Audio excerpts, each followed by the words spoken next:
السلام عليكم ورحمة الله وبركاته. بسم الله الرحمن الرحيم. الحمد لله رب العالمين، والصلاة والسلام على أشرف الأنبياء والمرسلين، نبينا محمد وعلى آله وصحبه وسلم تسليما كثيرا. أما بعد. Donc nous clôturons ce séminaire avec l'explication des deux derniers fondements de ce livre extraordinaire écrit par Cheikh al-Islam Mohammed ibn Abd al-Wahhab ibn Sulaiman ibn Ali al-Tamimi rahimahullah ta'ala.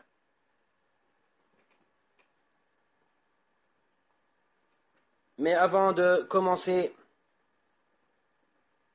nous allons incha'Allah ta'ala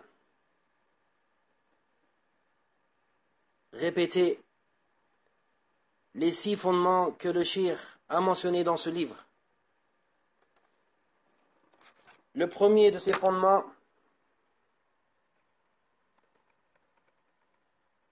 qui a été expliqué par notre frère bien-aimé Saad, hafidhahullah, al-ikhlas wa bayan diddihi wa huwa shirk, c'est-à-dire le pur tawhid et son contraire, le shirk.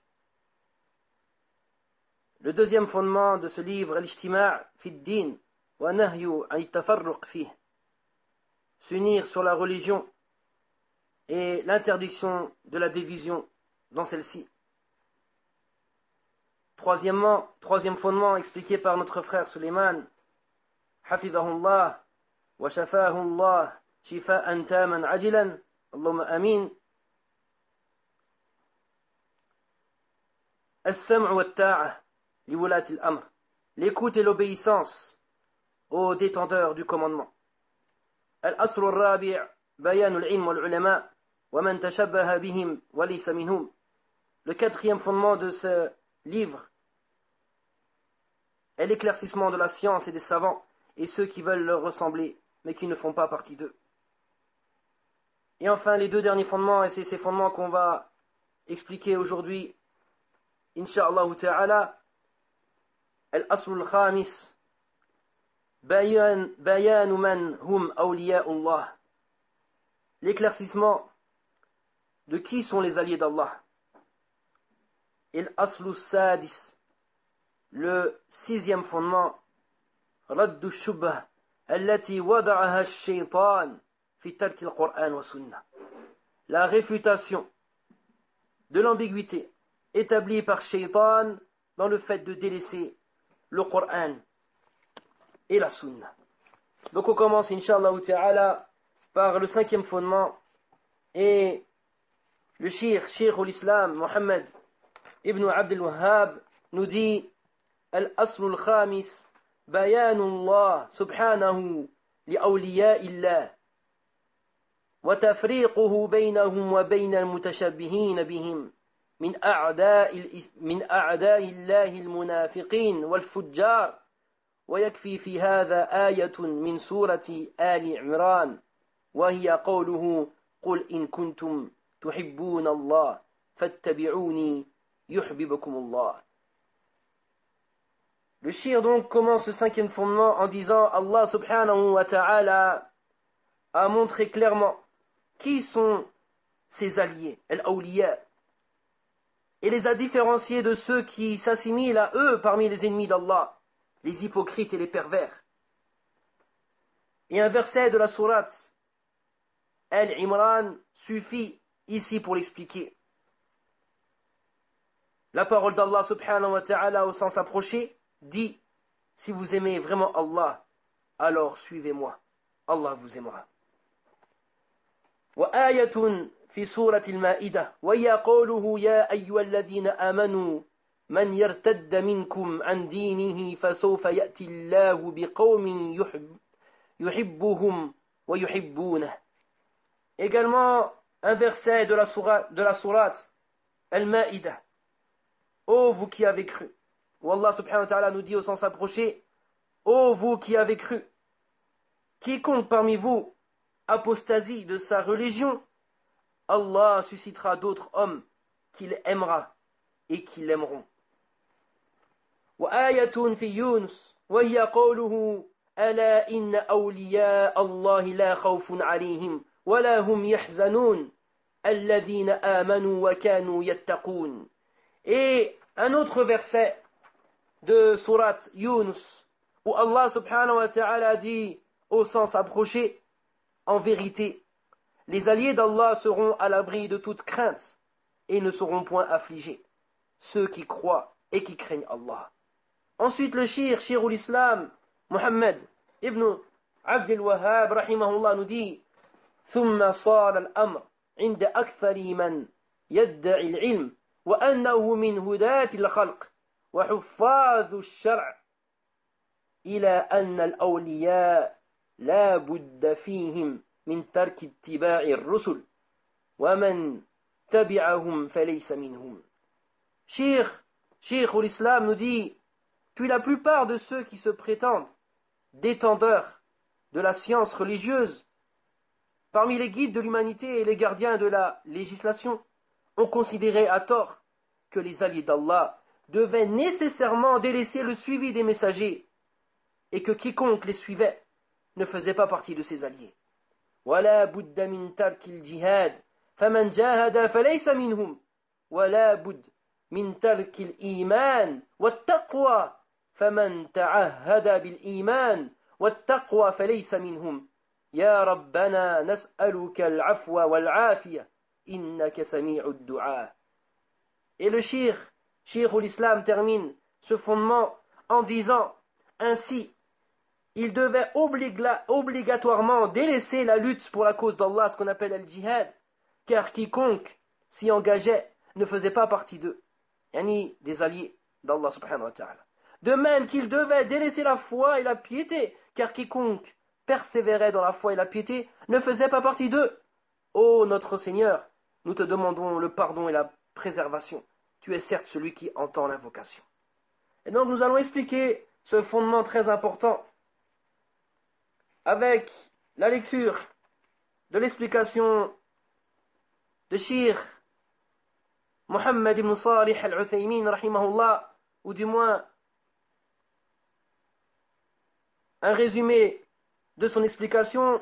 Et le Cheikh nous dit Awliya'ullahi ta'ala hum alladhina amanu bih wattaquh wastaqamu ala dinih wa hum من وصفهم الله تعالى بقوله ألا إن أولياء الله لا خوف عليهم ولا هم يحزنون الذين آمنوا وكانوا يتقون. Donc Cheikh al-Uthaymin rahimahullah ta'ala nous dit, les alliés d'Allah subhanahu wa ta'ala sont ceux qui ont cru en lui, qui l'ont craint et qui se tiennent droit sur sa religion. Ce sont ceux qu'Allah a décrits dans sa parole au sens approché. En vérité, les alliés d'Allah seront à l'abri de toute crainte. La khawfun alayhim. Comme l'explique Cheikh As-Sa'di rahimahullah ta'ala dans son tafsir, toute crainte, ces craintes qu'ils vont rencontrer dans l'au-delà, comme crainte et peur, ils seront à l'abri de cela, de ces craintes-là. Et le verset continue, et Allah dit au sens approché, et ils ne seront point affligés.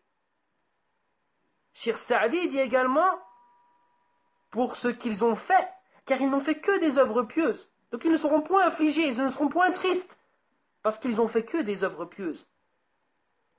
Et Allah dit dans un deuxième verset, Alladhina amanu wa kanu yattaqun. Ceux qui croient en lui et qui le craignent. فليس كل من يدعي الولاية يكون وليا وإلا لكان كل واحد يدعيها ولكن يوزن هذا المدعي للولاية بعمله إن كان عمله مبنيا على الإيمان والتقوى فإنه ولي وإلا فليس بولي وفي دعواه الولاية تزكية لنفسه وذلك ينافي تقوى الله سبحانه وتعالى لأن الله تعالى يقول فلا تزكوا أنفسكم هُوَ أَعْلَمُ بِمَنِ اتَّقَى. Et donc le shir, il nous dit, rahimahullah ta'ala, ainsi, ce n'est pas tous ceux qui prétendent être un allié d'Allah qui sont forcément un allié d'Allah. Car si cela était ainsi, alors toute personne prétendra être un allié d'Allah. Cependant, cette personne, elle est jugée selon ses œuvres. Si ses œuvres sont basées sur la foi et sur la piété, alors il est un allié d'Allah. Et si ce n'est pas le cas, alors il n'en est pas un.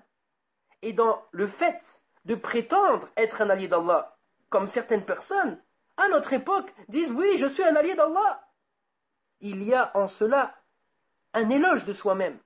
Et ceci contredit la piété en Allah subhanahu wa ta'ala. Allah nous dit dans le Coran au sens approché, ne vantez pas vous-même votre pureté. C'est lui qui connaît mieux ceux qui le craignent. فإذا ادعى أنه من أولياء الله فقد زكى عفوا الشيخ ندي رحمه الله تعالى وقد أشار الشيخ رحمه الله تعالى إلى علامة محبة الله وولايته بما ساقه من الآيات. Et donc Cheikh Al-Uthaymin rahimahullah ta'ala nous dit ensuite, Cheikh l'Islam Muhammad Ibn Abd al-Wahhab indique les signes de l'amour pour Allah et de l'alliance envers lui en mentionnant des versets. Al-ayatul ula qawluhu ta'ala fi Ali Imran قل إن كنتم تحبون الله فاتبعوني يحببكم الله. وهذه الآية تسمى آية المحنة أي الامتحان حيث ادعى قوم محبة الله تعالى فأنزل الله هذه الآية فمن ادعى محبة الله تعالى نظرنا في عمله فإن كان متبعا لرسول الله صلى الله عليه وسلم فهو صادق وإلا فهو كاذب. Et donc Cheikh Al-Uthaymin il mentionne le premier verset que Cheikh l'Islam a mentionné au sens approché, dit si vous aimez vraiment Allah, suivez-moi. Allah vous aimera alors. Ce verset, les ulémas l'appellent le verset de l'épreuve.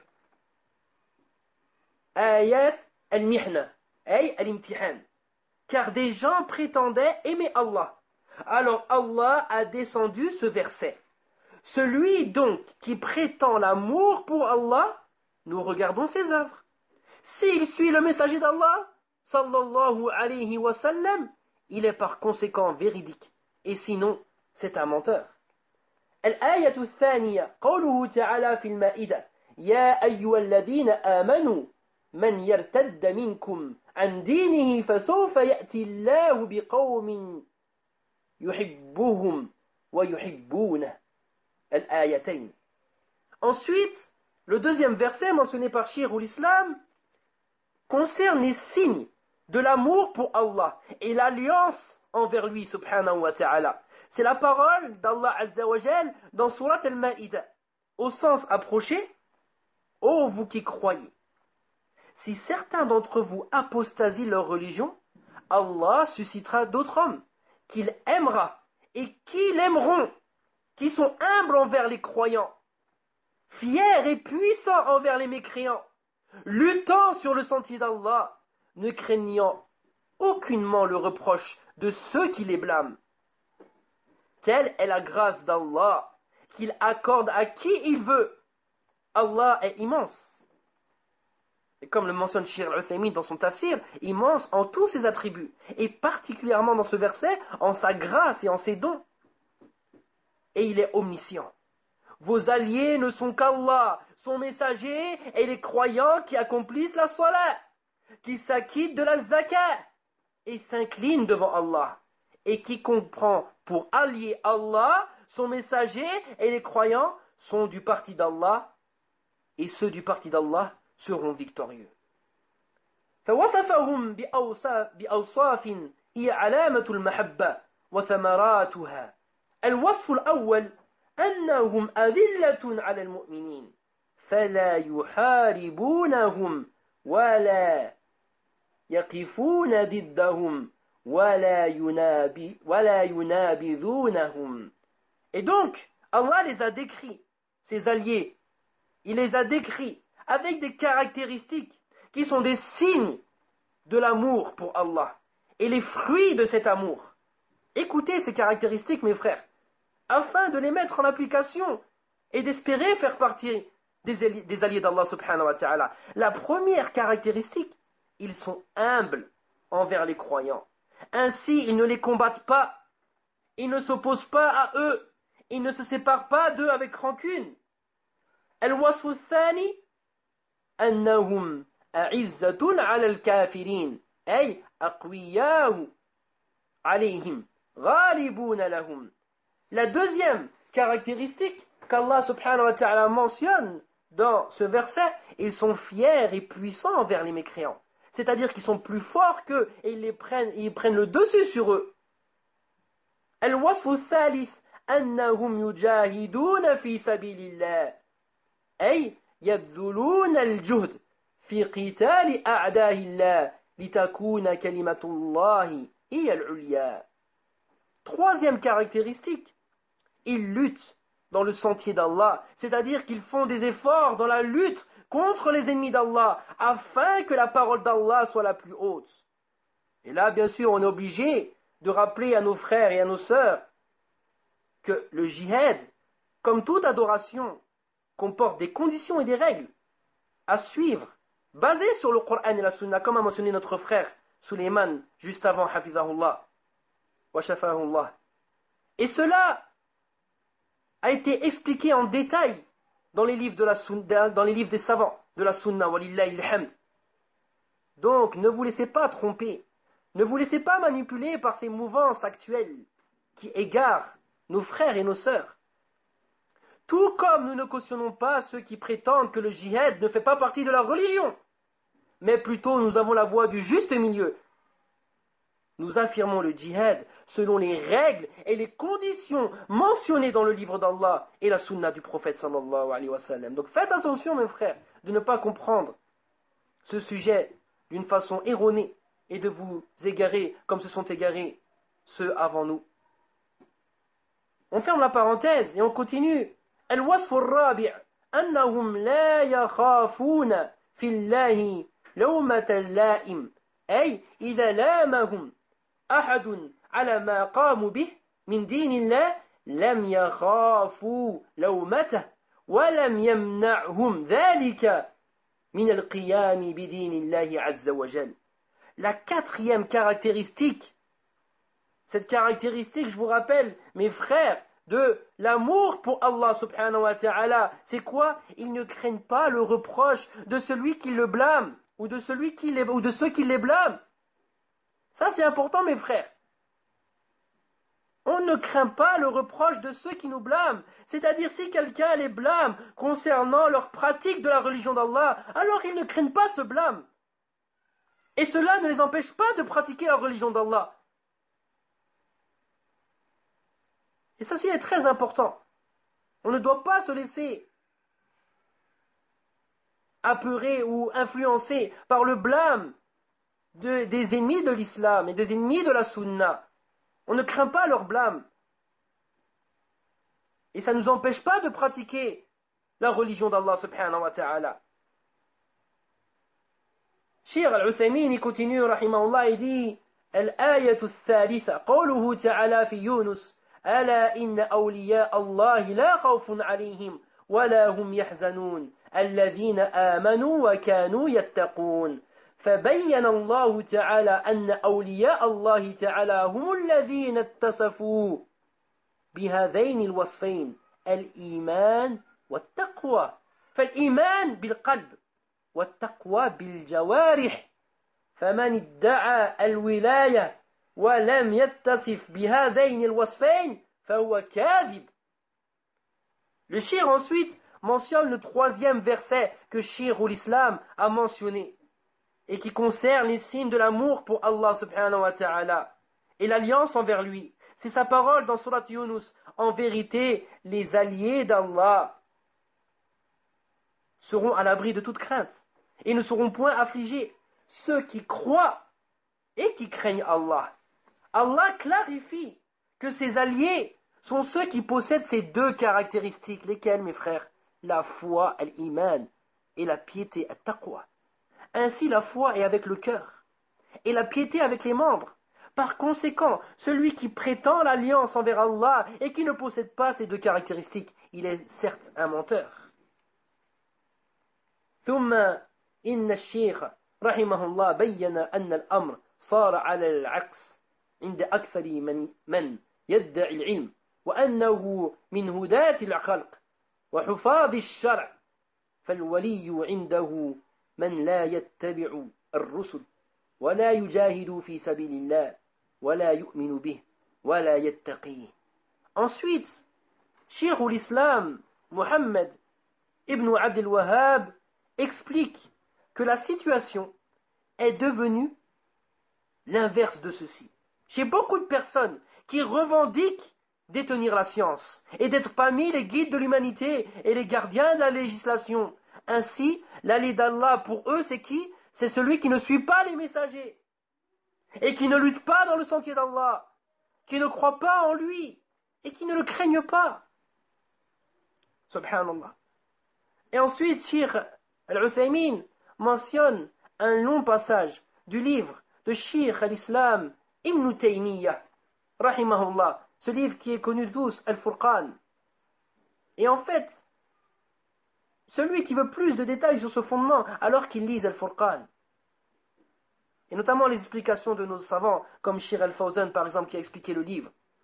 Et ce livre est basé uniquement sur ce sujet, les alliés d'Allah et les alliés de Shaitan. Écoutez le résumé que Cheikh Al-Uthaymin a fait, on va en citer quelques passages.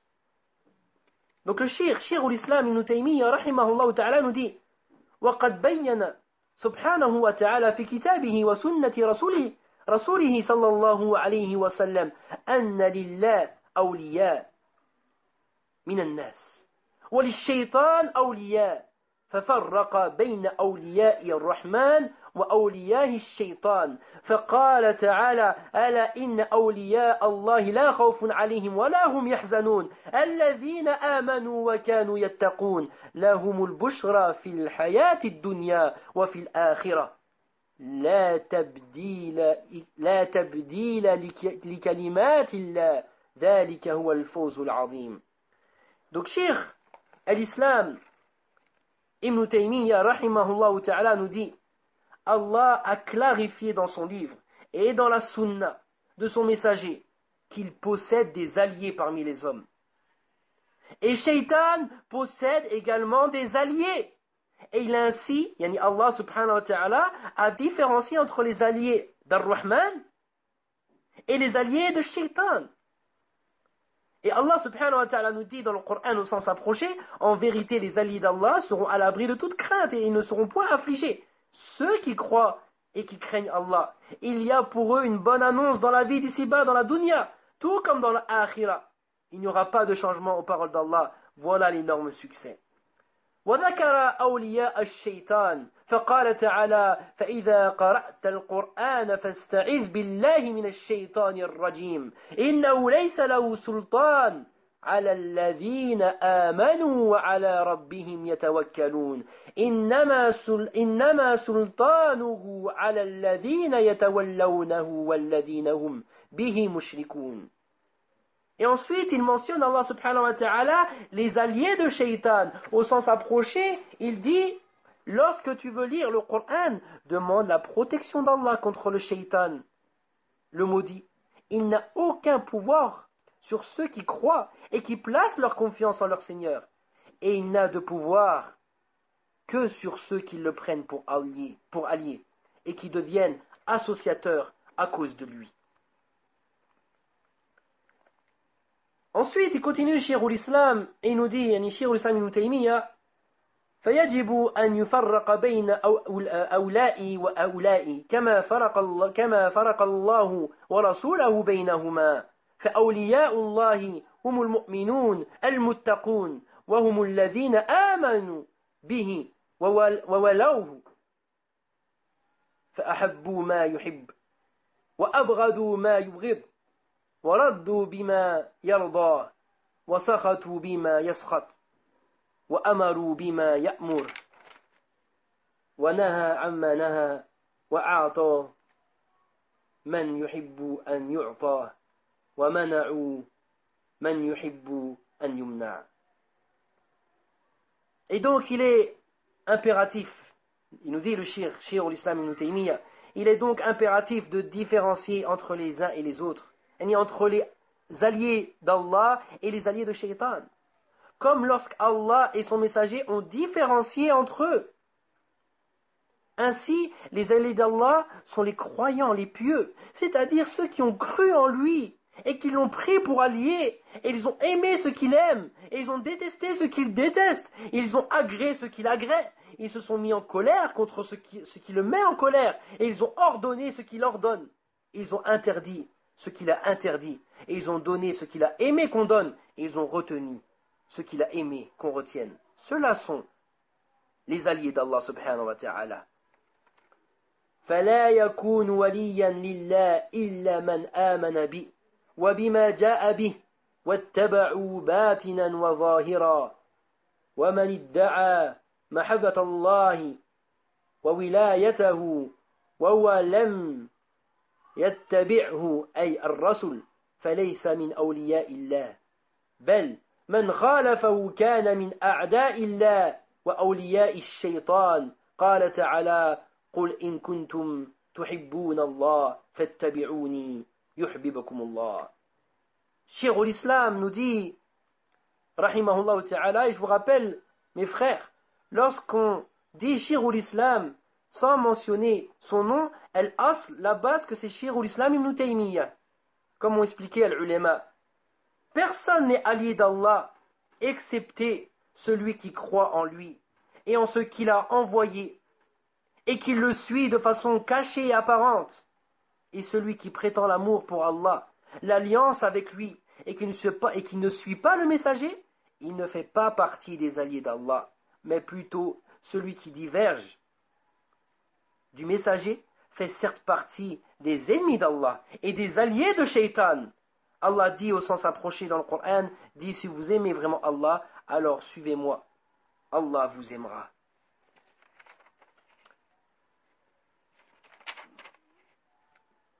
Puis ensuite, Cheikh l'Islam Ibn Taymiyyah rahimahullah ta'ala mentionne un peu plus loin dans son livre concernant les alliés d'Allah ولهم كرامات التي يكرم الله بها أولياءه المتقين وخيار أولياء الله كراماتهم لحجة في الدين أو لحاجة بالمسلمين كما كانت معجزات نبيهم صلى الله عليه وسلم كذلك وكرامات أولياء الله إنما حصلت ببركة اتباع رسول الله صلى الله عليه وسلم فهي في الحقيقة تدخل في معجزات الرسول صلى الله عليه وسلم.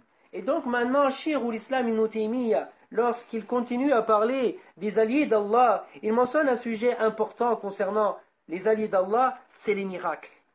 Ils ont des miracles avec lesquels Allah subhanahu wa ta'ala honore ses alliés pieux. Et les miracles des meilleurs alliés d'Allah sont une marque, une preuve, un signe dans la religion, où ils sont pour un besoin des musulmans, comme cela était le cas pour les miracles de leur prophète, sallallahu alayhi wa sallam. Et les miracles des alliés d'Allah se produisent par bénédiction dans le suivi du messager d'Allah, sallallahu alayhi wa sallam. Ils sont donc en réalité considérés comme un miracle du messager, sallallahu alayhi wa sallam. Donc nous allons finir l'explication de ce cinquième fondement avec ce sujet. On va parler de façon résumée du sujet concernant les miracles. Ce sujet sur lequel beaucoup se sont égarés entre deux extrêmes. Et on va voir que la voie juste, la voie du juste milieu, la voie des gens de la sunna. Ainsi, mes frères, barakallahu fikum, Cheikh l'Islam Ibn Taymiyyah rahimahullah nous dit dans son kitab Al-Aqida Al-Wasitiyya ومن أصول أهل السنة التصديق بكرامات الأولياء. الكرامات جمع كرامة، والكرامة أمر خارق للعادة يجريه الله على يد ولي تأييدا له أو إعانة أو تثبيتا أو نصرا للدين. Cheikh l'Islam Ibn Taymiyyah nous dit dans son livre Al-Wasitiyya, et fait partie des fondements des gens de la Sunna, rendre véridiques les miracles des alliés d'Allah. Fin de citation de Cheikh l'Islam. Le mot Al-Karamat en arabe est le pluriel du mot Al-Karama. C'est une chose extraordinaire qui sort de l'habitude. Allah les manifeste auprès de ses alliés, comme support pour eux, ou comme soutien, ou comme confirmation, ou comme secours pour la religion. Ce qu'on traduit de façon résumée par un miracle. وَالنَّاسُ فِي كَرَامَاتِ الْأَوْلِيَاءِ عَلَى ثَلَاثَةِ أَصْنَافٍ. Et les gens, concernant l'affirmation des miracles, sont de trois catégories. الأول ينفيها كلية كالمعتزلة والجهمية وبعض الأشاعرة. Premier groupe de gens concernant les miracles des alliés d'Allah, ceux qui les renient totalement, comme les Mu'tazila et les Jahmiya, ces deux sectes très connues, parmi les plus anciennes sectes de l'islam, et aussi certains Asha'ira. والثاني من يغلو في إثبات الكرامة من أصحاب الطرق والصوفية والقبوريين. Deuxième groupe de gens concernant les miracles des alliés d'Allah, ceux qui exagèrent dans l'affirmation des miracles parmi les adeptes des voies soufis et autres adorateurs de tombes. والثالث هم أهل السنة والجماعة التصديق بكرامات الأولياء بلا غلو ولا تفريط. Et donc, le troisième groupe, c'est les gens de la sunna, qui rendent véridiques les miracles des alliés d'Allah sans exagération ni rejet. فالناس في كرامة الأولياء على هذه الثلاثة الأصناف، وأهل السنة وسط بين من غلا ومن فرط. Ainsi, les gens sont de trois catégories concernant les miracles des alliés d'Allah. Et les gens de la sunna sont sur le juste milieu entre l'exagération et entre le reniement. Naam. Et donc, avec ça, on termine le cinquième fondement. Bien sûr, on l'explique de façon résumée. Le temps ne nous permet pas, malheureusement, de rentrer plus en détail, mais on a compris qui sont les alliés d'Allah et quels sont les signes des alliés d'Allah et qui sont les alliés de Shaitan. Également que parmi les choses que Allah a données à ses alliés, les miracles. Et on a vu quelle est la croyance des gens de la sunna concernant les miracles des alliés d'Allah subhanahu wa ta'ala. On passe donc maintenant, mes frères, au sixième et dernier fondement de ce livre extraordinaire écrit par Cheikh l'Islam, Muhammad ibn Abdul Wahhab. Et il nous dit le Cheikh, Al-Aslu Sadis, رد الشبهة التي وضعها الشيطان في ترك القرآن والسنة واتباع الآراء والأهواء المتفرقة المختلفة، وهي أن القرآن والسنة لا يعرفهما إلا المجتهد المطلق، والمجتهد هو الموصوف بكذا وكذا أوصافا لعلها لا توجد تامة في أبي بكر وعمر، فإن لم يكن الإنسان كذلك فليعرض عنهما فرضا حتما لا شك ولا إشكال فيه، ومن طلب الهدى منهما فهو إما زنديق وإما مجنون لأجل صعوبة فهمهما. Donc le sixième fondement, mes frères, c'est réfuter l'ambiguïté, al-shubha, établie par Shaitan pour inciter à délaisser le Coran et la Sunna, au profit du suivi des opinions et des passions diverses et divergentes. Cette ambiguïté établit que le Coran et la Sunna ne peuvent être compris que seuls, ou ils ne peuvent être compris que par le savant aux connaissances totales, ce qu'on appelle al-mujtahid al-mutlaq, et on va voir qui il est. Et ce mujtahid doit posséder tel et tel critère que ne remplissent peut-être même pas Abu Bakr et Omar. Allahu Akbar. De ce fait, l'homme qui ne remplit pas ces conditions doit obligatoirement et incontestablement s'abstenir de chercher à tirer enseignement du Coran et de la Sunna. Vous avez vu la shubha? Quant à celui qui cherchera à la guider à travers ces deux sources, sera soit un hérétique, zindiq, soit un fou, majnoun, vu la difficulté à les comprendre.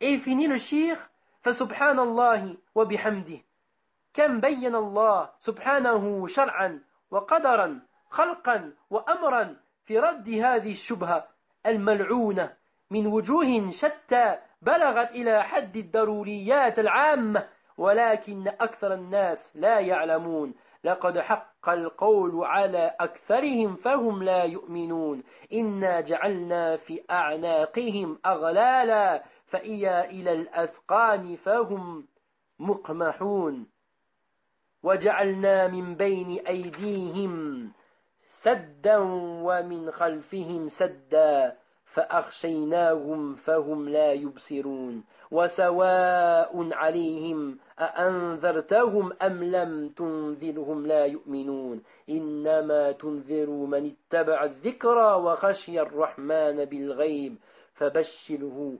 بمغفرة وأجر كريم آخره والحمد لله رب العالمين وصلى الله على سيدنا محمد وعلى آله وصحبه وسلم تسليما كثيرا إلى يوم الدين. Et donc Cheikh l'Islam Muhammad ibn Abdul Wahhab rahimahullah ta'ala, il termine son livre, ce livre extraordinaire mes frères, qui est très important, yani que chacun de nous, chaque musulman et musulmane doit étudier, doit comprendre et doit appliquer dans sa vie. Il termine donc ces 6 fondements en disant gloire et pureté à Allah et par sa louange. Combien Allah subhanahu wa ta'ala a réfuté, que ce soit par des preuves légales, des faits attestés, ainsi que par la création et le commandement, cette ambiguïté maudite. Yani le fait de délaisser le Coran et la Sunna. Il l'a fait sous maintes aspects, constituant des principes généraux, nécessairement connus de tous. Cependant, la plupart des gens ne savent pas. Et ensuite, le shir. Yani shir ou l'islam, Muhammad ibn Abdul Wahhab nous mentionne ces versets dans Surat Yasin, où il nous dit, où Allah subhanahu wa ta'ala dit au sens approché, en effet, la sentence prononcée contre la plupart d'entre eux s'est réalisée. Ils ne croiront donc pas. Nous avons enchaîné leurs mains à leurs cou par des carcans, les enserrant jusqu'au menton. Subhanallah. Ainsi, ils ne peuvent baisser la tête. Nous avons placé devant et derrière eux, et nous avons couvert leur vue d'un voile. Ainsi, ils ne peuvent rien voir. Il est égal pour eux que tu les avertisses ou non. Ils ne croiront jamais. Subhanallah. Tu n'avertis que celui qui se conforme au rappel, yani le Coran, et craint le tout miséricordieux. Bien qu'il ne le voie pas, annonce-lui un pardon et une récompense généreuse. Et nous sommes parvenus à la fin de cet épître, nous dit le shir, et la louange revient à Allah, Seigneur des mondes, et que la paix et le salut soient sur notre maître Mohammed sallallahu alayhi wa sallam, ainsi que sur sa famille et ses compagnons jusqu'au jour de la résurrection. Nous allons voir l'explication de ce fondement très rapidement, Inch'Allah, en mentionnant premièrement la parole de notre shir, notre père, Al-Allama, Shir Ubayd ibn Abdillah ibn Sulaiman Al-Jabiri, hafidhahullah ta'ala, lorsqu'il dit تلك الشبهة تلقاها شيطان الإنس عن شيطان الجن. لماذا؟ لترك القرآن والسنة لبسا للحق بالباطل والهدى بالضلال والإيمان بالكفر. وهذه شبهة الشيطانية طريقة أهل الأهواء من المبتدعة كالصوفية الحلولية والرافضة ومن لف لفهم وسلك سبيلهم الملتوية من الأشاعرة والجهمية والمعتزلة ومن وافقهم يحولون دون الناس وسنة النبي صلى الله عليه وسلم بأوجه متعددة. Cheikh Ubayd al-Jabiri, hafidhahullah ta'ala, nous dit: cela est une ambiguïté que le shaitan des hommes a reçu du shaitan des djinns. Pourquoi? Pour délaisser le Coran et la Sunna afin de confondre la vérité au faux, la guider à l'égarement, la foi à la mécréance. Cette ambiguïté démoniaque est la voix des gens des passions parmi les innovateurs tels que les soufis al-hululiyya. Al-hululiyya, c'est ceux qui disent Allah est partout. Et je profite de l'occasion pour vous rapporter une faïda mentionnée par le noble savant Cheikh Salih al-Fawzan, hafidhahullah, lorsqu'il fut questionné concernant la différence entre al-hululiyya et wahdatul wujud, ce qu'on appelle en français le panthéisme. C'est la philosophie d'après laquelle tout ce qui existe est identifié à Allah. C'est ce qu'on appelle le panthéisme. Et donc, le panthéisme serait préférable d'être appliqué sur wahdatul wujud plutôt qu'al-hululiyya. Pourquoi? Il mentionne Cheikh al-Fawzan que la croyance de wahdatul wujud est un degré encore supérieur de mécréance, car ils disent que toute l'existence est Allah. Il n'y a pas de séparation entre l'existence, entre la création et Allah. Alors que al-hululiyya, c'est le fait de dire qu'Allah et la création sont deux entités différentes, mais Allah est présent dans la création. Donc vous comprenez la différence maintenant entre les deux termes. Rappelez-vous bien de cela. C'est pour ça que, Allahu a'lam, le panthéisme, ce mot en français, est plus applicable sur le terme wahdatul wujud. C'est-à-dire que la création Allah ne forme qu'un, selon eux. A'udhu billahi min hadha kalam. Et continue Cheikh Ubayd, hafidhahullah, ainsi que les Ar-Rafida et ceux qui ont emprunté leur voie tordue parmi les Asha'ira et les Jahmiya et les Mu'tazila et ceux qui les suivent. Ils écartent les gens de la Sunna, et cela de plusieurs aspects. Regardez les aspects, il va nous citer le shir. ومن تلك الأوجه أن لهذه النصوص القرآنية والنبوية ظاهرا وباطنا، فإذا سمع ضعاف العقول ومن لا علم عنده هذا الأمر فإنه يقع في نفسه أنها لها ظاهر وباطن، وأنه لا يدرك إلا الظاهر والباطن لا يدركه. ومنها أن هذه النصوص القرآنية والأحاديث النبوية لا يتأتى العمل بهما إلا للمجتهد المطلق، وهذا وجه آخر من صرف الناس عن القرآن وسنة النبي صلى الله عليه وسلم حتى تعطل السنة.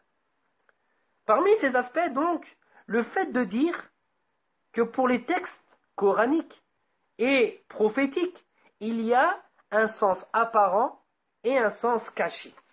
Ainsi, lorsque les faibles d'esprit et ceux qui n'ont pas de connaissance à ce sujet entendent cela, l'idée qu'il existe un sens apparent et un sens caché s'imprègne en eux. Ils pensent qu'ils ne peuvent comprendre que le sens apparent, alors qu'ils ne peuvent pas comprendre le sens caché. Également, parmi ces aspects qui fait écarter les gens du Coran et de la Sunna, le fait de dire que vrai avec les textes coraniques et les hadiths prophétiques ne peuvent être possibles que par le mujtahid al-mutlaq. Et on va voir tout de suite qui est ce mujtahid mutlaq. Et ceci est donc un autre aspect pour dévier les gens du Coran et de la Sunna du prophète, à tel point que la Sunna est reniée. Et donc Cheikh Ubayd, il nous mentionne après qui est le mujtahid al-mutlaq. المجتهد المطلق هو العالم الذي يستفرغ وسعه بالنظر في الأدلة حتى يحصل له الظن أو القطع بحكم شرعي هذا هو المجتهد المطلق الذي يبحث عن الحق بدليله.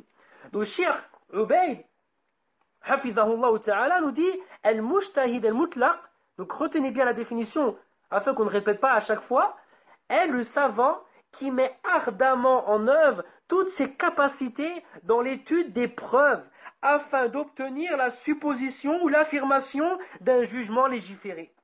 Autrement dit, celui qui cherche la vérité avec ses preuves. Et ensuite, le Cheikh Ubaid Hafidhahullah mentionne les conditions pour atteindre ce niveau, définies par les savants de l'islam, telles que la croyance saine, une connaissance élargie de la langue arabe, et la science de Al-Nasir ou Al-Mansour, l'abrogé et l'abrogeant, et les sujets concernant Al-Ijma', le consensus, ainsi que les sujets concernant les divergences, Al-Irtilaf, et autres parmi les conditions mentionnées dans les livres de Usul Fiqh. Yani les ulama, dans leurs livres de Usul Fiqh, ils ont mentionné quelles sont les conditions pour atteindre le degré de Mujtahid al-Mutlaq. Al-Allama, Cheikh Salih al-Fawzan, Hafidhahullah Ta'ala, nous dit dans son livre sur l'explication des 6 fondements, il dit هذا هو الأصل الأخير وهو مهم جدا وهو أنهم يقولون إنا لا نعرف معاني الكتاب والسنة ولا يمكن أن نعرفها لا يعرفها إلا العلماء الكبار فيقال لهم القرآن في أشياء واضحة يعرفها العامي ويعرفها المتعلم تقوم بها الحجة على الخلق وفيه أشياء لا يعرفها إلا العلماء وفي أشياء لا يعلمها إلا الله سبحانه وتعالى. Cheikh Salih al-Fawzan Hafidhahullah nous dit ceci est le dernier fondement et il est très important. Ce fondement est qu'ils disent nous ne connaissons pas les significations du livre et de la sunna. Il n'est pas possible de les connaître et seuls les grands savants les connaissent. Alors comment on leur répond? Shir nous donne la réponse. On leur dit donc, il y a dans le Coran des choses évidentes connues par la personne du commun, al-ami, et connues par la personne instruite, al-muta'allim. Et parmi ces choses, la preuve a été établie sur la création. Et il y a dans le Coran des choses qui ne sont connues que par les savants. Tout comme il y a dans le Coran des choses connues que par Allah. Comme quoi par exemple? Comme les ulama ils expliquent, les lettres qu'on trouve au début de certaines sourates. Les ulama disent seul Allah connaît la signification exacte de ces lettres. Donc Shir nous explique dans le Coran, on trouve tout ça. Des choses connues par tout le monde, même les personnes du commun. Des choses connues par les personnes instruites, des choses connues par les ulama et des choses connues que par Allah subhanahu wa ta'ala. نعم يوجد في القرآن والسنة أمور لا يعرفها إلا المجتهد المطلق لكن توجد أشياء كثيرة يعرفها العوام ويعرفها المتعلم الذي حاز على قدر يسير من العلم مثل قوله تعالى واعبدوا الله ولا تشركوا به شيئا وقوله إنه من يشرك بالله فقد حرم الله عليه الجنة ومأواه النار ومثل ولا تقربوا الزنا ومثل حرمت عليكم الميتة ومثل قل للمؤمنين يغضوا من أبصارهم ويحفظوا فروجهم هذه أمور واضحة يعرفها العامي إذا سمعها. Le shir nous dit, il est vrai qu'on trouve dans le Coran et dans la Sunna des informations que seul le Mujtahid al-Mutlaq peut comprendre. Cependant, on y trouve de nombreuses choses comprises par les gens de la masse, par les personnes instruites, ceux qui ont acquis un peu de science. Comme quoi? Comme la parole d'Allah subhanahu wa ta'ala, lorsqu'Allah dit au sens approché, adorez Allah et ne lui donnez aucun associé. Tout le monde comprend. Tout le monde comprend lorsqu'il lit ce verset, tout le monde comprend ce que ça veut dire. Également la parole d'Allah, quiconque associe à Allah d'autres divinités, Allah lui interdit le paradis, et son refuge sera le feu. C'est clair, c'est évident. Également lorsqu'Allah nous dit « Et n'approchez point de la fornication ». Également lorsqu'Allah dit, au sens approché, dit aux croyants de baisser leur regard et de garder leur chasteté. Subhanallah. Ces choses sont évidentes, ils sont comprises par la personne du commun, s'il les entend. يضعون شروطا للمجتهد المطلق قد لا توجد تامة في من هم من أفضل الناس مثل أبي بكر وعمر وهذه الشروط وضعوها من عند أنفسهم. Et le shir nous dit, hafidhahullah ta'ala, Shir al-Fawzan, les gens qui propagent cette ambiguïté qu'on a citée auparavant, et ce sixième fondement, ou plutôt le fondement est un rad, une réfutation à cette ambiguïté, établissent des conditions pour le mujtahid al-mutlaq. Des conditions qu'il est même possible que toutes ces conditions ne soient pas réunies chez le meilleur des personnes, qui sont Abu Bakr et Omar. Les meilleures personnes de cette communauté, après le prophète sallallahu alayhi wa sallam, sont Abu Bakr et Omar. Et il nous dit que ces conditions sont tellement difficiles que même Abu Bakr et Omar n'arrivent pas à les atteindre. Alors, il nous dit le shir, ces conditions ont donc été établies par eux-mêmes, et les gens de cette ambiguïté. يقول الله تعالى أفلا يتدبرون القرآن هذا عام للمسلمين كل يعرف من القرآن ما يسر الله له فالعام يحصل على ما يستطيع والمتعلم يحصل على ما يستطيع والراسخ في العلم يحصل على ما يستطيع أنزل الله من السماء ماء فسألت أودية بقدرها عفوا. On va traduire ça et après on continuera. Cheikh nous dit, Allah subhanahu wa ta'ala mentionne dans le Coran au sens approché, ne médite-t-il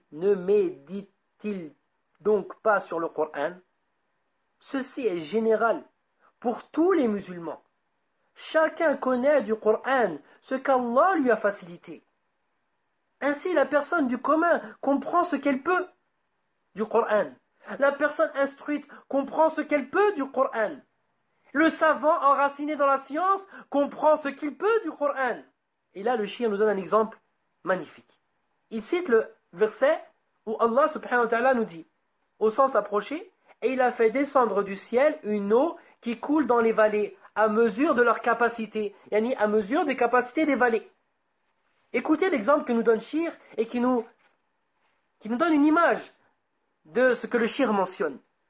كل واد يأخذ من السيل قدره وقدره كذلك العلم أنزله الله وكل قلب يأخذ منه بقدر قلب العام وقلب المتعلم وقلب العالم وقلب الراسخ في العلم كل واحد يأخذ بقدره وبقدر ما أعطاه الله من الفهم أما أنه لا يفهم شيئا من القرآن إلا المجتهد المطلق فهذا كلام غير الصحيح.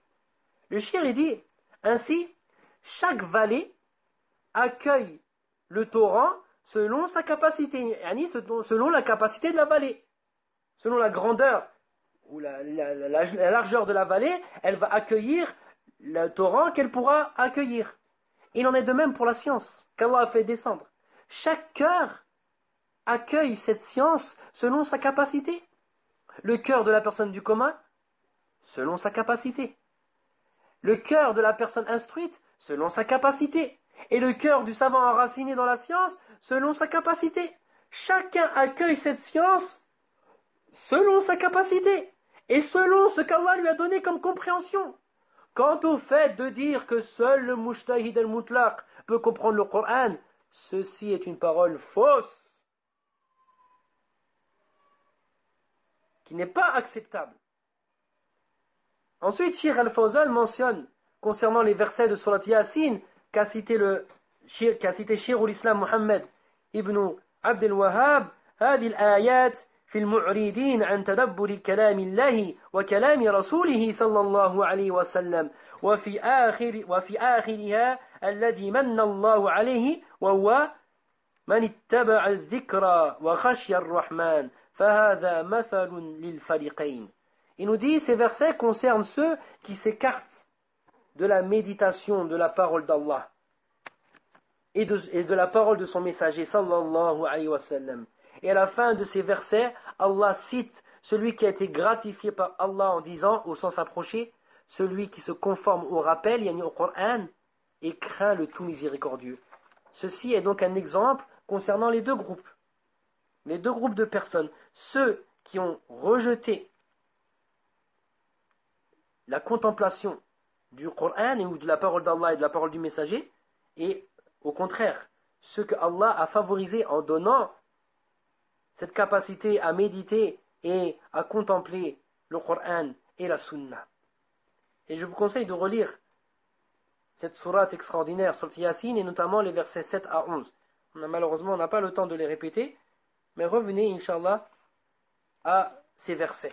Et on termine notre cours, Inch'Allah Ta'ala, très rapidement, car je sais qu'il est tard en France, par l'explication, ou le résumé de l'explication du Cheikh Al-Allama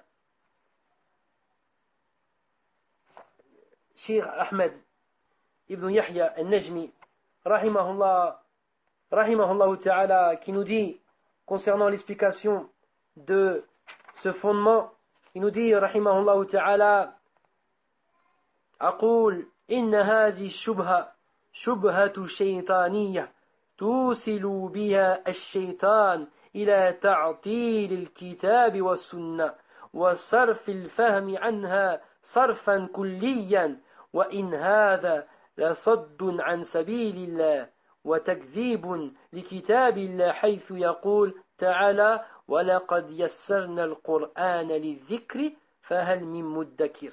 J'ai voulu mentionner l'explication de Cheikh Al-Najmi rahimahullah ta'ala, car il nous mentionne des versets et il nous les explique, qui vient réfuter directement cette ambiguïté démoniaque. Il nous dit, certes, cette ambiguïté est une ambiguïté démoniaque. Shaitan pousse avec celle-ci au reniement du Coran et de la Sunna et à l'écartement total de leur compréhension. Et certes, cela est un empêchement à accéder à la voie d'Allah, et ceci est un démenti du livre d'Allah. Subhanallah. Naam, cette ambiguïté veut démentir le Coran, veut rendre mensonger le Coran, a'udhu billah, dans la mesure où Allah nous dit dans le Coran, au sens approché, par Allah, nous avons facilité la lecture et la méditation du Coran. Le verset, il est clair. Écoutez le shir ce qu'il nous dit. فالله تعالى يقول إخبارا عن نفسه بأنه يسر القرآن للذكر وأكد ذلك الخبر باللام الموطأ للقسم وهؤلاء يقولون أن فهم القرآن والسنة مستحيل وغير ممكن إلا للمجتهد المطلق. Il dit Cheikh Al-Najmi rahimahullah ta'ala, ainsi Allah informe de lui-même qu'il a facilité le Coran pour la lecture et la méditation. Il a confirmé cela en jurant. Il a juré dans ce verset en utilisant un procédé linguistique que les arabophones comprennent. Et ceux-là disent que la compréhension du Coran et de la Sunna est impossible et qu'elle est possible que par le Mujtahid al-Mutlaq. Vous voyez, comme ce verset, ils viennent en gros, ces gens qui viennent dire cette ambiguïté, ils veulent rendre mensonger ce verset. Allah nous dit lui-même, nous avons facilité la lecture et la méditation du Coran. Subhanallah. وقال سبحانه وتعالى وأنزلنا إليك الذكرى لتبين للناس ما نزل إليهم ولعلهم يتفكرون. Et Allah nous dit également en sens approché, et nous avons fait descendre sur toi le Coran pour que tu exposes clairement aux gens ce qu'on a révélé pour eux et afin qu'ils réfléchissent. فأخبر الله تعالى أنه أنزل على رسول الله صلى الله عليه وسلم القرآن ليبينه الرسول صلى الله عليه وسلم بأقواله وأفعاله وتشريعاته التي هي ترجمة للقرآن فهل أمر رسول الله صلى الله عليه وسلم بمستحيل حاشا وكلا وإنما أمره ممكن وقد قال الله تعالى هذا بيان للناس وهدى وموعظة للمتقين فكيف يكون بيانا وهو مستحيل الفهم ما هذه إلا فرية شيطانية أراد بها الشيطان صرف العقول عن التفكر في كتاب الله وفي سنة رسول الله صلى الله alayhi wa sallam. Et donc il nous dit le shir, concernant ce verset, Allah informe qu'il a fait descendre sur le messager d'Allah sallallahu alayhi wa sallam le Coran, afin que le messager puisse le clarifier par ses paroles, par ses actes et par ses lois. Tout cela est une explication au Coran. A-t-il donc ordonné le messager d'Allah avec quelque chose qui est impossible? Subhanallah. Jamais au grand jamais, mais plutôt son ordre est possible. Et Allah a certes dit dans le Coran au sens approché, ceci le Coran est un exposé clair pour les gens, ainsi qu'un guide et une exhortation pour les pieux. Comment mes frères? Comment peut-il être un exposé clair et être impossible à comprendre? Comment c'est possible? Ceci n'est qu'une fausseté démoniaque. Shaitan veut par celle-ci dévier les esprits de la contemplation du livre d'Allah et de la sunna du messager d'Allah sallallahu alayhi wa sallam. Et on termine وأخيرا فإن القرآن مليء بالرد على هذه الشبهة والسنة ملية بالرد عليها ولكن ماذا نقول إذا كان أهل العلم الذين يظنوا بأنهم سيردون على هذه الشبهة ويبتلونها بالأدلة الصحيحة الصريحة من كتاب الله ومن سنة رسول الله هم الذين قرروها وانبروا لمحاربة من ردها واتهامه بزندقة وإنا لله وإنا إليه راجعون. Et le shir il termine l'explication de ce fondement en disant, pour finir, le Coran est certes rempli de réfutations à cette ambiguïté, tout comme la sunna est remplie de réfutation à cette ambiguïté. Cependant, que peut-on dire si des gens de science qui sont supposés répondre à cette ambiguïté et à l'annihiler avec des preuves authentiques et évidentes tirées du Coran et de la sunna du messager d'Allah sallallahu alayhi wa sallam, eux-mêmes affirment cette ambiguïté, et qui s'opposent à ceux qui la réfutent et les accusent d'hérésie. Subhanallah. Et le chien nous dit wa inna lillahi wa inna ilayhi raji'un. Et avec ça, on termine donc l'explication de ce 6e et dernier fondement et l'explication de ce livre extraordinaire pour lequel, encore une fois, mes frères, je vous conseille vivement de relire encore et de le maîtriser et de l'apprendre par cœur et d'en connaître ses règles et ses preuves. Et on remercie nos frères Douat qui ont participé tout au long de ce séminaire à l'explication de ces 2 livres extraordinaires écrits par Shir ul-Islam, Muhammad ibn Abdul Wahhab, rahimahullah ta'ala.